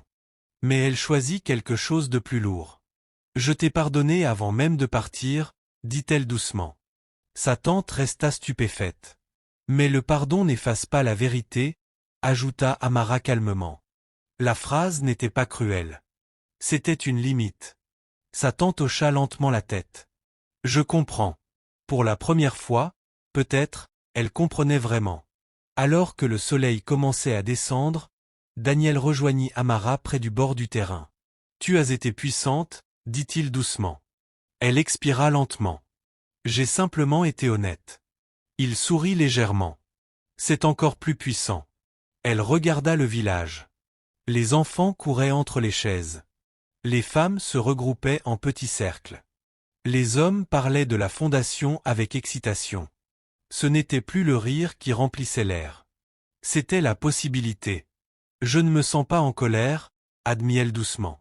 Tu ne devrais pas. Je ne me sens pas supérieur non plus. Il hocha la tête. C'est parce que tu es en sécurité intérieurement. Elle sourit légèrement. En sécurité. Ce mot avait été mérité. Alors qu'ils se préparaient à partir, la même route poussiéreuse s'étendait devant eux. Mais elle ne ressemblait plus à une sortie. Elle ressemblait à un pont. La fille qui s'y tenait autrefois comme une plaisanterie y revenait maintenant comme une voix. Pas pour humilier. Pas pour se vanter. Mais pour construire. Et lorsque le convoi repartit une fois de plus, les habitants du village d'Adab regardèrent en silence. Pas stupéfaits cette fois. Réfléchissant. Car cette réunion n'avait pas été une vengeance. C'était une évolution. Et la croissance, lorsqu'on en est témoin, pousse chacun à se demander. Pourquoi avons-nous ri de cette personne autrefois? Le succès ne vint pas d'un seul coup. Il se déploya lentement. Stratégiquement. Intentionnellement. Après le lancement à Adab, l'initiative Amara commença à recevoir bien plus d'attention que prévu. Les journaux locaux publièrent de petits articles. Puis les médias régionaux suivirent. Bientôt, les médias nationaux commencèrent à appeler. Pas parce qu'elle était la fille du village qui avait épousé un homme riche. Mais parce que sa fondation faisait quelque chose de différent. Elle ne donnait pas seulement de l'argent. Elle construisait une structure. Le premier projet commença 3 mois après la réunion. Un centre résidentiel d'apprentissage pour les filles orphelines et vulnérables dans une communauté rurale voisine. Amara insista pour être présente le jour où la construction commença. Le site sentait la terre fraîche et la possibilité. Les ouvriers se déplaçaient avec des matériaux. Les ingénieurs examinaient les plans. Daniel se tenait à côté d'elle, mais légèrement en retrait, lui laissant de l'espace. Un entrepreneur s'approcha. « Madame, vers quelle direction voulez-vous orienter l'entrée principale ?» Elle regarda attentivement le plan. « Vers l'est, » répondit-elle après un moment. L'homme cligna des yeux. « L'est ?» ?»« Oui, » dit-elle calmement. « Ainsi, les filles se réveilleront avec le lever du soleil. » Il sourit lentement. « Très bien. » C'était un petit détail. Mais les petits détails façonnent l'atmosphère. Daniel se pencha vers elle. « Tu penses à long terme. »« Je sais ce que cela fait de se réveiller dans l'obscurité, » répondit-elle doucement. Il ne répondit pas. Il n'en avait pas besoin. À mesure que la construction progressait, Amara s'impliqua davantage dans Okafor Holdings également. Pas comme une décoration. Pas comme une épouse symbolique. Mais comme une contributrice. Au début, certains membres du conseil résistèrent. Quelques cadres plus âgés échangèrent des regards sceptiques pendant les réunions. « Elle n'a pas de formation formelle », murmura l'un d'eux à Daniel. La réponse de Daniel fut simple. « Elle a l'expérience de la vie. » Avec le temps, la résistance diminua. Pas parce que Daniel l'imposait, mais parce qu'Amara prouvait sa valeur.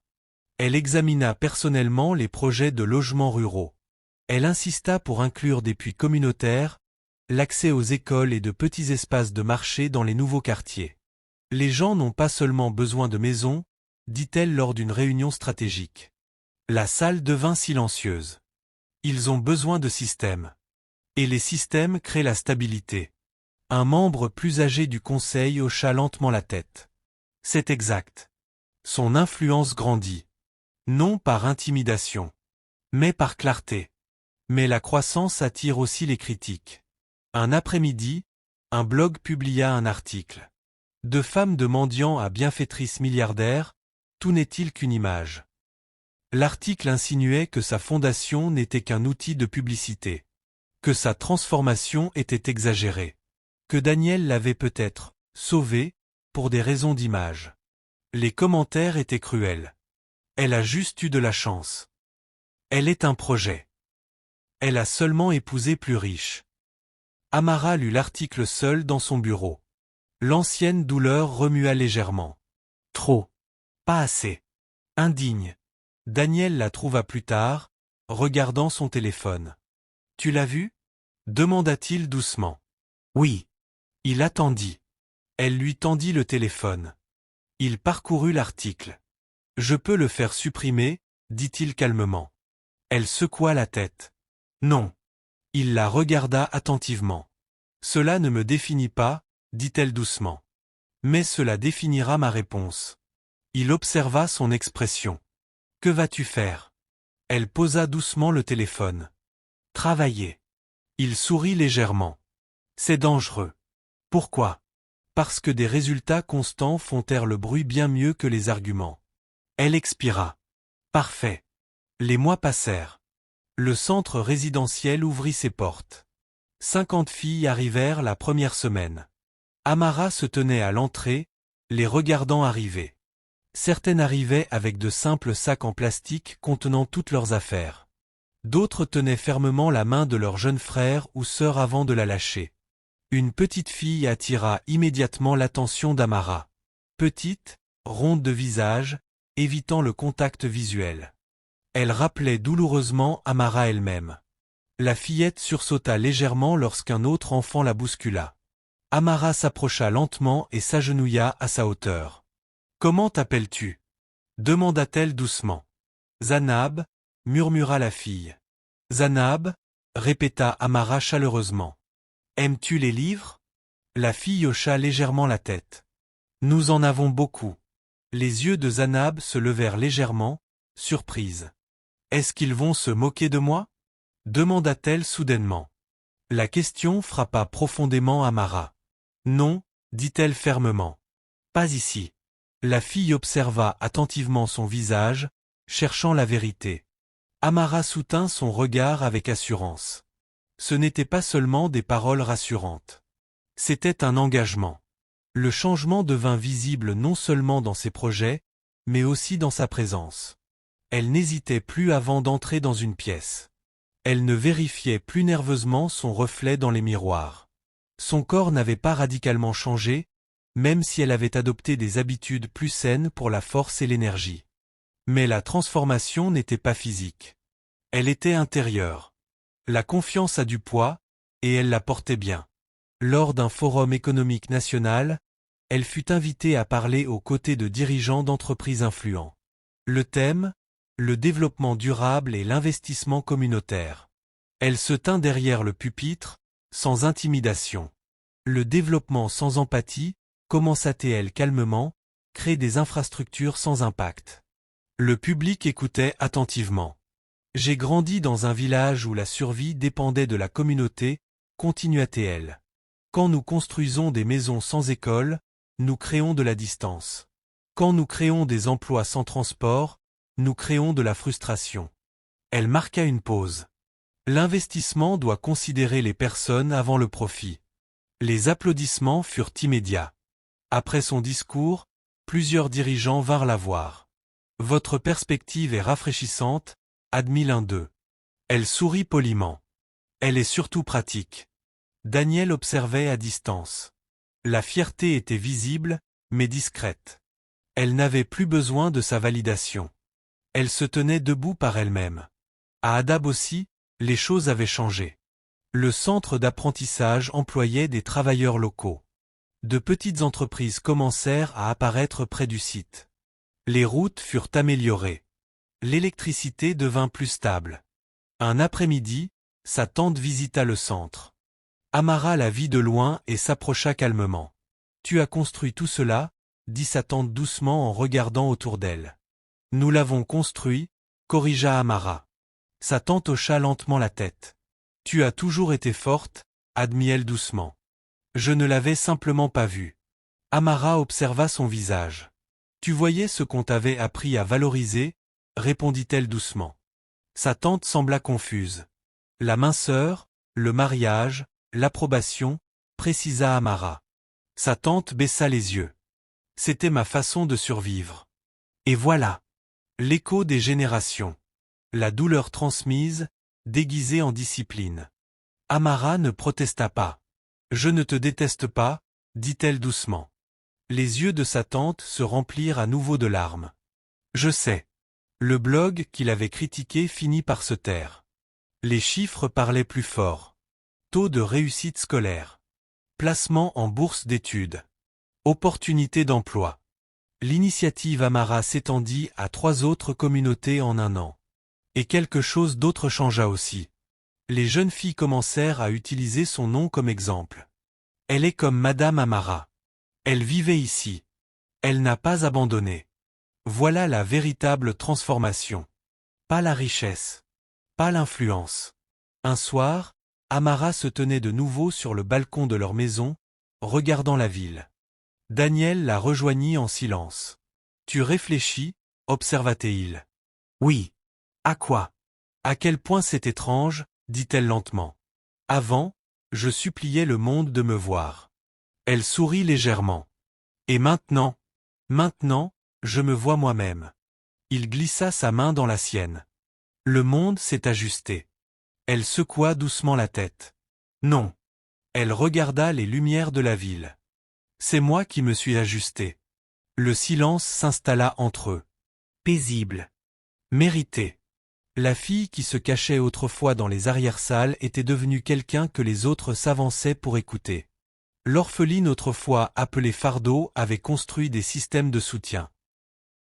Les rires qui la suivaient autrefois avaient été remplacés par quelque chose de plus fort. Le respect. Et cette fois, il ne venait pas de la richesse de son mari. Il venait de sa propre voix. Le changement n'avait pas été bruyant. Il n'avait pas été spectaculaire. Il avait été constant. Et les choses constantes durent. Et quelque part, dans des villages bien au-delà d'Adab, des filles se réveillaient face au lever du soleil. Parce qu'elle avait pensé à orienter un bâtiment vers l'est. C'était le genre de pouvoir qui ne disparaît pas. Et elle ne faisait que commencer. 5 ans plus tard. Le village d'Adab ne ressemblait plus au même endroit. La route poussiéreuse qui avalait autrefois les sandales était désormais pavée. De petites boutiques bordaient la place du marché. Une modeste clinique se tenait près du puits. Des lampadaires solaires s'allumaient au crépuscule. Le changement n'était pas arrivé du jour au lendemain. Il avait été intentionnel. Et même si Okafor Holdings finançait les infrastructures, tout le monde savait de qui venait la vision. Madame Amara Okafor. Ce nom ne paraissait plus surprenant.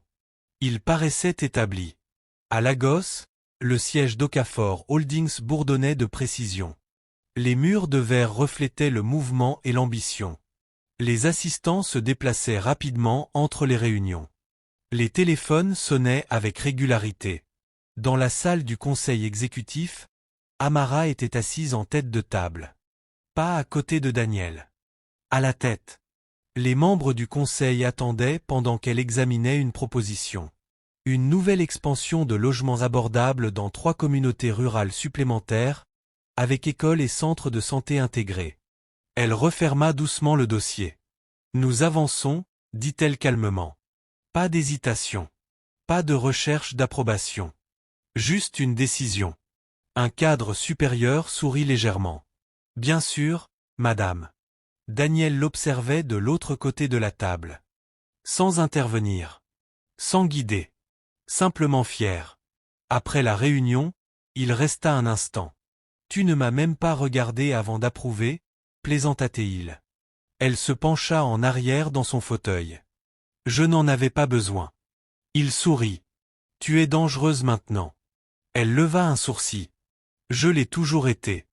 Il rit doucement. Oui. Il ne l'avait simplement pas encore compris. Sa fondation s'étendit au-delà du Nigeria. Partenariats internationaux. Bourse d'études à l'étranger. Programme de mentorat. Mais ce qu'elle protégeait le plus, c'était sa mission centrale. La dignité d'abord. Un après-midi, elle visita le premier centre d'apprentissage qu'ils avaient construit. Les filles accoururent lorsque sa voiture arriva. Madame Amara. Les rires remplissaient l'air. Elle s'agenouilla parmi elles sans aucune gêne. Son corps avait changé au fil des années, plus fort, plus sain. Mais toujours le sien. Elle n'avait jamais poursuivi la minceur. Elle avait poursuivi la force. Une adolescente s'approcha timidement. Madame, puis-je vous poser une question? Bien sûr, répondit Amara chaleureusement. Avez-vous déjà eu honte? La question était fragile. Honnête. Amara réfléchit. Oui. Les yeux de la fille s'agrandirent. Mais la honte est apprise, continua Amara. Et ce qui est appris peut être désappris. La fille réfléchit en silence. Comment avez-vous désappris? Amara sourit doucement. J'ai arrêté de demander la permission d'exister. La phrase resta suspendue dans l'air comme quelque chose de sacré. À Hadab, sa tante dirigeait désormais une petite entreprise de restauration financée par une subvention de l'initiative Amara. Ce n'était pas de la charité. C'était une opportunité. Sa tante avait changé aussi. L'âge adoucit l'orgueil. Le regret adoucit l'ego. Un soir, Amara visita le village seule. Pas de convoi. Pas de médias. Elle passa par la petite cuisine de sa tante. L'odeur du ragoût remplissait l'air. Tu es venu sans prévenir, dit sa tante surprise. Je le voulais, répondit simplement Amara. Elles s'assirent dehors sur des tabourets en bois. Pendant un moment, elles parlèrent de choses ordinaires. La météo, les prix du marché, les mariages du village. Puis sa tante la regarda attentivement. Il te respecte maintenant. Amara pencha légèrement la tête. Le respect n'est pas une revanche. Sa tante hocha lentement la tête. Je pensais autrefois que le mariage était le seul salut, admit-elle. J'avais tort. Amara observa son visage. Le mariage ne m'a pas sauvé. Qu'est-ce qui t'a sauvé? Elle sourit légèrement. Le fait de croire que je valais plus que la simple survie. Sa tante avala difficilement. Je ne savais pas comment enseigner cela. Je sais, répondit Amara doucement. Et elle le pensait sincèrement. Des années auparavant, elle se tenait devant une porte comme une plaisanterie. Maintenant, elle se tenait sur des podiums comme une leader. Mais la transformation la plus importante n'apparaissait pas dans les titres des journaux. Elle était intérieure. Un soir, alors que la pluie tombait doucement sur la gosse, Amara et Daniel étaient assis sur le balcon. Le même balcon où elle s'était autrefois sentie incertaine. Les lumières de la ville scintillaient en dessous. Penses-tu parfois à ce jour-là? Demanda Daniel doucement. Lequel? Celui de la porte. Elle sourit lentement. Parfois. Et elle posa doucement sa tête contre le dossier de la chaise. Je ne me sens plus embarrassée. Il attendit. Je me sens reconnaissante. Il la regarda, surpris. Pour avoir été moquée, pour avoir survécu à cela, précisa-t-elle. La pluie tapotait doucement contre la rambarde en verre. Si on m'avait célébré à ce moment-là, continua-t-elle, j'aurais peut-être cru que ma valeur dépendait de leur approbation. Il hocha lentement la tête, et maintenant elle regardait la ville. Ma valeur n'est pas négociable. Les mots étaient simples, inébranlables. Quelques mois plus tard, elle reçut un prix, leader humanitaire national de l'année. La cérémonie fut télévisée. Lorsqu'elle traversa la scène pour le recevoir, les applaudissements furent tonitruants. Mais ce qui attira le plus son attention n'était pas le public dans la salle. C'était le flux des caméras projetées sur le grand écran derrière elle. Dans de petits cadres partagés, des communautés à travers le pays regardaient en direct. Parmi elles, dans un village d'Hadab, des femmes au marché, des enfants au centre d'apprentissage, sa tante assise fièrement devant une petite télévision. Amara prit le micro. Cette reconnaissance ne m'appartient pas seulement, commença-t-elle calmement. Elle appartient à chaque fille à qui l'on a dit qu'elle était trop. Sa voix était assurée. Elle appartient à chaque enfant qui a appris à se rétrécir pour survivre. La salle se tut. Vous n'êtes pas trop, dit-elle clairement. Vous étiez simplement entouré de personnes qui ne pouvaient pas mesurer votre valeur. Les applaudissements éclatèrent. Mais elle n'avait pas fini. La plus grande transformation n'est pas de passer de la pauvreté à la richesse, continua-t-elle. Elle consiste à passer du doute de soi à la confiance en soi. Le public se leva, ovation debout. Mais quelque part plus profondément, quelque chose d'autre se tenait aussi. La clôture, la résolution intérieure. Plus tard dans la nuit, après le départ des caméras et l'évanouissement des applaudissements, elle se tenait seule dans sa loge, tenant le prix. Pas un large sourire, juste la réflexion. Il y avait eu un temps où elle croyait que son histoire se terminait par l'humiliation d'un mariage forcé, par la moquerie, par le fait d'être rejetée. Maintenant, elle comprenait autre chose. Le commencement ressemble souvent à la fin quand on ne peut pas voir au-delà. Daniel entra doucement. « Tu as bien fait, dit-il doucement. » Elle posa le prix. « Tu sais ce qui est drôle ?» demanda-t-elle. « Quoi ?» Il pensait que m'épouser avait changé ma vie. Il sourit légèrement. « Ne l'a-t-elle pas fait ?» Elle s'approcha. « Cela m'a donné des opportunités. » Elle toucha légèrement sa poitrine. « Mais cela a changé ma vie. »« Ton cœur » tenta-t-il. « Ma croyance » corrigea-t-elle doucement. Il hocha lentement la tête. Oui, c'était cela. Des années plus tard, les enfants d'Adab grandiraient en entendant son histoire. Mais pas comme des ragots, comme une légende. Pas l'orpheline ronde, pas la mariée pauvre, mais la femme qui a construit des portes là où il n'y avait que des murs. La femme qui est revenue sans amertume, la femme qui a prouvé que la dignité ne se reçoit pas, elle se réclame. Et ceux qui riaient autrefois, ils ne se sentaient plus honteux parce qu'elle les avait humiliés. Ils se sentaient honteux parce qu'elle ne l'avait jamais fait. Voilà la différence. Le pouvoir qui cherche vengeance brûle vite. Le pouvoir qui construit dure. Et Amara Okafor, elle n'était plus la fille que personne ne voulait. Elle était la femme qu'ils avaient sous-estimée. Et cela, au final, fut leur plus grande erreur. Si vous avez apprécié l'histoire, abonnez-vous à cette chaîne et dites-nous d'où vous regardez. Passez une merveilleuse journée.